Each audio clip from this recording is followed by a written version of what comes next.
Welcome back to our show. Once again, my name is Mrs. Augustina and help me welcome my friend, Mrs. Glorynezemma.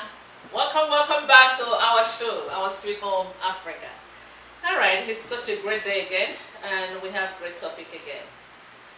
Alright, so we're in the series on how to rebuild Africa, and our topic today will be moving beyond our heart. That's letting go of our past. Is that true? That's right. Alright, so, and the forgiveness and everything, because if we don't move beyond our hearts, it will hinder our progress. That's right. So my friend and I will give a little insight on things that have brought the heart that we have in Africa and wherever Africans live, and then things that we can do to move beyond that. Alright, so my dear friend, it's such a great topic again. Yes. So I know you will have great advice, as you always do. Alright, so how do we, Africans, when I say Africans, I mean Africans in Africa, Africans in Caribbeans, African in Jamaica, Haiti. I mean, they're considered I mean, they're all Caribbeans, exactly. And then Africans that live all over the world. And how do we move beyond the heart? Because I know many of us, I mean, almost all of us went through, hard times, very, very difficult time. We talked about slavery, and it's such, an atrocity that cannot even be repeated in terms of, talking about it. So these things have left many of us drained in terms of emotionally. So though we have, I mean, a lot of us have been freed physically, but emotionally they're still living through the trauma, and it has really, suppressed their progress. So let's, give a little insight how we can move beyond it. Thank you. Go ahead, my friend. Address the audience. Yes, letting go, as we can call it, or forgive, because we got to forgive within. So once we forgive ourselves for holding grudges about the past, then we can be able to know how to move on beyond whatever happened to our forefathers, or what our forefathers, or some of the atrocities they committed by sending their children to an unknown person. I think it was done out of ignorance. They didn't know, the gravity of what they did, and the repercussion most of us are paying now for that. But all said and done, we cannot dwell on the past forever. We have to move on. Even some of us that are Christians, or whatever religion affiliation you are in, forgiveness is the key. And that's the only way you can move on. That's the only way you can think. That's the only way you can reason properly and go from point A to point B.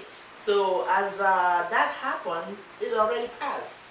So we know some of us still have cousins and uncles and aunts somewhere. And some of us, like my friend mentioned, the blacks don't even know exactly what part of Africa they come from. And it's a little bit disturbing when maybe your relatives are somewhere and you cannot touch them. You maybe pass them on the way and you don't know who they are. But the question now is, what are we going to do? We are not going to continue to dwell in it, and every day we whine, every day we complain, oh, what they did to us, what they didn't do to us. We got to move beyond it by forgiving. Forgiveness is the key. So we have to know that once we forgive, that we will be able to start looking at things differently, instead of staying there organizing a pity party every time, because that will not take us anywhere. That will make us be redundant. We are not moving forward. We got to move forward. We got to wake up so we can possess all our possessions, because the world is so vast, and we are blessed with good and every natural or mineral resources that we can lay our hand on, as to be like those people you think they take everything from you. Nobody can take what belongs to you unless you let them. If you sit down and don't do nothing and complain and whine and recount what your great-grandfathers told you, what happened to your forefathers, whatever generation, you're going to be there. And unfortunately, somebody will, because that's the gift of God. If He give it to you and you cannot produce, you cannot bring it out, somebody else will, God will bless somebody else so that they can bring that thing out. So we need to get up, we need to wake up, we need to know that past tense, we have to remember about it. I'm not disputing that. We must remember what happened, but we're not going to let what happened in the past overwhelm our future. We will continue moving on. We will continue to look at things differently. And then those people you think that took something from you, it's left for you to go back and get what belongs to you. It is left for you. No other person will do it but you. So now Africans, we are not going to sit down and think another place is better than our own, because God bless us mightily with mineral resources, with good weather. God bless us with that. Nobody will dispute it. There are so many things God bless us with. So all we need to do with good food. So God bless us to the extent that if we focus on what we have, if we focus on how to, do it the right way and share the wealth, believe me, nobody will leave African countries to look at somewhere else. So my friend, I think we need all hands need to be on deck, so that we can be able to look forward beyond what the mistakes our forefathers made. So I don't know what else you have. Thank you so much. You always give great advice. All right, so what I'm going to add to what my friend said is this, and that's something that she pointed out that is very important. She said, it's not that we're going to forget the past. And, when you look at it, history is always there. And it's always good to have those, because when you, as it will bring us to another topic, because in terms of education and the importance of reading, because our people do not read that much, but we'll discuss that another time. Yeah. So when you sign our life away. Exactly. Because the things are too much. We don't want to read, we sign our walk away. Exactly. So if you take your time to read and go back to history, you can see that a lot of people, like different races, different nations, cultures, so far. I would take the one that is that happened recently. We heard about the Holocaust. The Jews, they were really, many of them were killed in Germany. But what they did was they moved beyond their hearts and they kept on moving in life. And they were able to recover and rebuild themselves. So that's our point with Africans. We're not denying that we were suppressed and oppressed, but at the same time we can equally move beyond our oppression and suppression and then do better. But before we do that, we must understand that it's always good to leave history for your children and let them read it, because when the children know what happened in the past, it will help them to make their future brighter. So what the Jews did were, they wrote their history. Where I live, actually, they have Center for Holocaust Study. So if we can tell our own story, because it's better to tell your own story. When you tell it exactly as it is. But when you allow other people to tell your story, they will tell your story based on their own perception. And they put, they modify it. So they can put something in and they can take out something that is very important out. So Africans, we should come out, tell our story to our children. We can even have like places, museum and everything. I know they have it, but what happens is that most of these museums, we allow other people to establish those things for us. But if we do them by ourselves, it will tell our story to our children, and then they can move beyond this spot. So it's important, like my friend said, keep the history there, but do not dwell on that history. Don't stay on the on the hurting side always, because it will hinder you from progressing. So move beyond it, tell it as a story, tell your children, say this is what we went through and this is where we are now. So that we will focus on the present and not dwell on the past. So that's our point. And I know we are all from Africa. My friend and I were from Nigeria, West Africa, and we didn't grow up in this part of the world. We came here as adults. But we understand what our brothers and sisters went through here. They were oppressed and suppressed, and sometimes when you're oppressed and suppressed for such a long time, you give up your own will to live. That's right. And then many of them do not have role models. So that's why when we come over here and see them, it looks like they're not struggling very well. I know you're all doing your best, and we love you. You are our brothers and sisters. And when we go to the biblical aspect of it, I look at it more like the story of Joseph. Joseph was sold to, sold. Exactly. And he was sold. Egyptians took him. And then, after a while, his brothers and sisters came over to Egypt because there was famine in their land. So when you look at it, he was able to rescue them. Exactly. And they made it back to their land, exactly. the promised land. That's true. So when you look at it, we're almost like, we saw our brothers and sisters that, they came over here. Exactly. And now, come and meet them. And now we're having so much problem in Africa. So when you look at it, now we're coming over here to even ask for food here for us to survive. So, but I think it's time for us to let go of the hatred and forgive ourselves.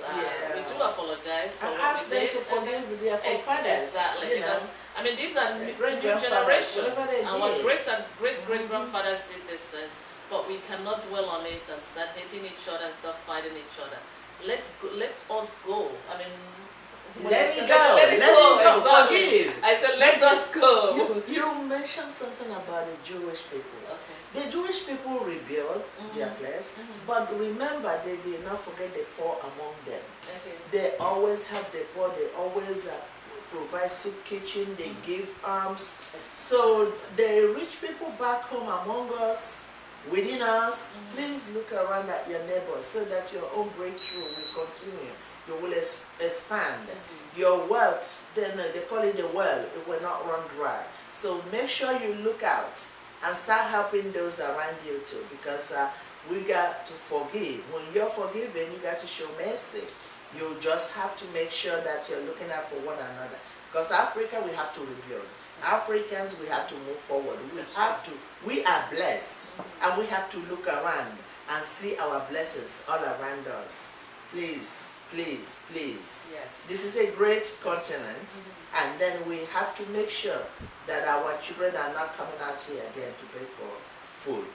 All right, so thank you so much. To cap it, actually, there's something that I will just bring up, because most of the time when you meet Africans that reside outside Africa, many of them want to come back to Africa to visit. I want to go back and live. Exactly. But what we have understood is because of the crisis and things that are happening in Africa, many of them are afraid to go. So that's why, going back to our leaders, our brothers and sisters in diaspora, they want to come home. Even the black Americans, they want to visit Africa. They want to know where Africa is. So if you make the nation comfortable and safe for our brothers and sisters that are living all over the world, they will come home to visit. They will also come home to help rebuild Africa. So we're waiting for the government to put things in order. They will. But do you know that some of them are through this DNA thing? They're finding out exactly where they come from, either from Sierra Leone or from Nigeria. They're trying to find out, this is how hard they're fighting. That's how hard some of them are struggling, trying to find out exactly what part of Africa their forefathers, great-grandparents come from. So we need to live in peace. We need to rebuild our place so that they can be able to break whatever. You see Joseph. Yes. Where was Joseph in the Bible? Where was Moses in the Bible raised? In Egypt. Okay. Exactly. What about Joseph we're talking about? In Egypt. Okay, but after whatever, when they acquire the knowledge they need, what happened? They went back. Exactly. So we got to make sure we create room for everybody, because they are coming back to Africa because that's their origin of birth. Exactly. And they want to come to help to rebuild. Oh yeah. Because actually, look at Oprah. Exactly. Thank you, Oprah, for everything that you're doing in Africa. We love you, we love you, we love you. A lot of them too. Yes, because I hear them, some of them building chairs and school chairs, uniforms. Yes. Like the guy NBC.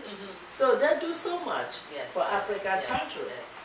So thank you so much, our viewers. I know this is such a long episode. And we love Africans wherever you live. We love the ones in America. We love the ones in Caribbean. All over the world. All over. So it's always a pleasure to address issues in Africa at our Sweet Home Africa show. So that's our topic today. Right. So please, it's always a pleasure to have you as our viewers. So watch us next week.